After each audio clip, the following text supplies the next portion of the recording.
Hello and welcome to May 22nd, where we're reading 2 Samuel 20 and 21. Now, Absalom has been put down violently.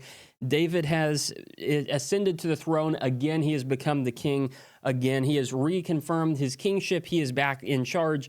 Unfortunately, not everybody listens to that. And so as you get to chapter 20, what you see is an insurrection again, this time by somebody else. This man is named Sheba. He is from Benjamin. And he happens to say, we don't actually want to listen to David. We don't want to follow David.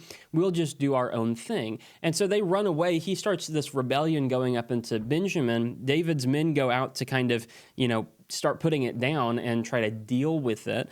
Joab eventually comes to the city that Sheba is hiding in, and this woman comes out and says, hey, look, it's just Sheba. Sheba wants this war. None of us want this war. We like David. What can we do to help you?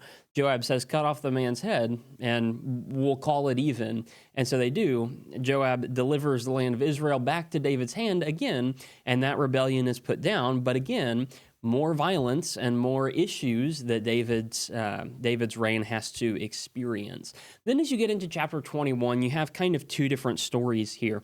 The first one is that back in Joshua chapter 9, Joshua had made a promise to this people called the Gibeonites. The Gibeonites lied about who they were, and they established this promise under false pretenses, and, it was a treaty with the people in the land of Canaan when Israel wasn't supposed to have a treaty with the people in the land of Canaan. Well, Saul, in his zealousness to do something for God that God had not commanded, Saul went out and killed a bunch of the Gibeonites, and God starts punishing David for that. And I don't know why it's at this time that this happens. I don't know why God causes it to only come about now, but here it is. David hears that it's about the Gibeonites. He asks what he can do to fix the situation, and ultimately the answer is to execute the rest of Saul's family.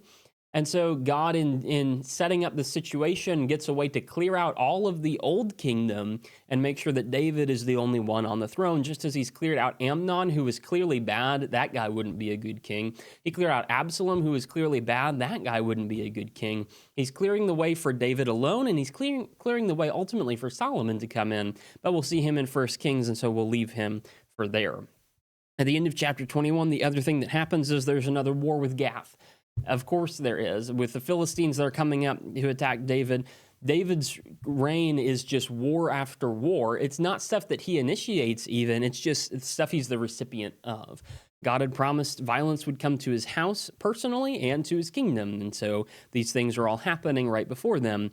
And so you'll see the end of that kind of in 2 Samuel 22 through 24, which we will read tomorrow, May 23rd. I'll see you then.